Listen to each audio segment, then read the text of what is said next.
Hello, my name is Walter Unglob, and this is Describe the Concepts of Relative and Absolute Time. So first let's mention absolute time. Absolute time is the notion of how time flows in the universe before the advent of the formulation of special relativity.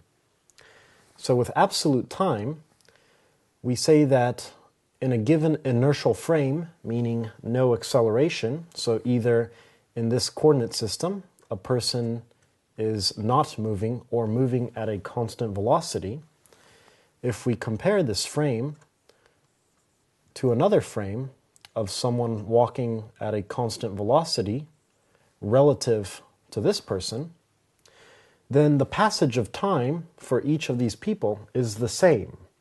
In other words, the rate at which time flows, in which the clock moves and evolves in time, is the same everywhere in the universe, regardless of whose point of view you're looking at. This is extremely different than how the universe actually works. In reality, time is relative. And the reason for this is that the speed of light is finite and it's a constant, regardless of how fast you're traveling.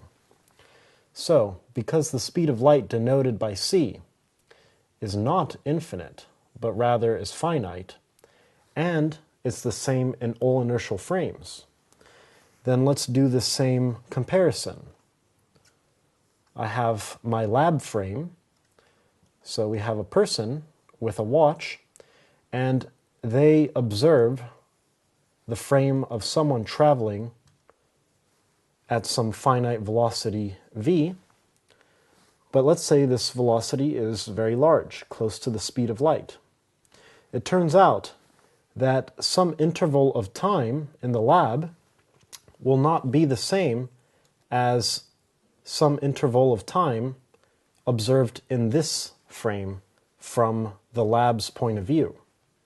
If we want to know by how much these differences in time vary, then we can actually write down an equation after several formal derivations where we see that the amount of time that has stretched in this frame from the lab frame's point of view is equal to a factor gamma times delta t2, where this gamma factor is equal to 1 over the square root of 1 minus the velocity squared divided by the speed of light squared.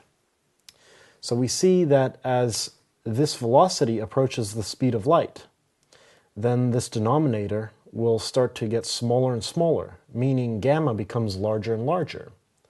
That means that this time is being dilated, so that the rate at which time flows is much larger, much slower in this frame when viewed from this lab frame.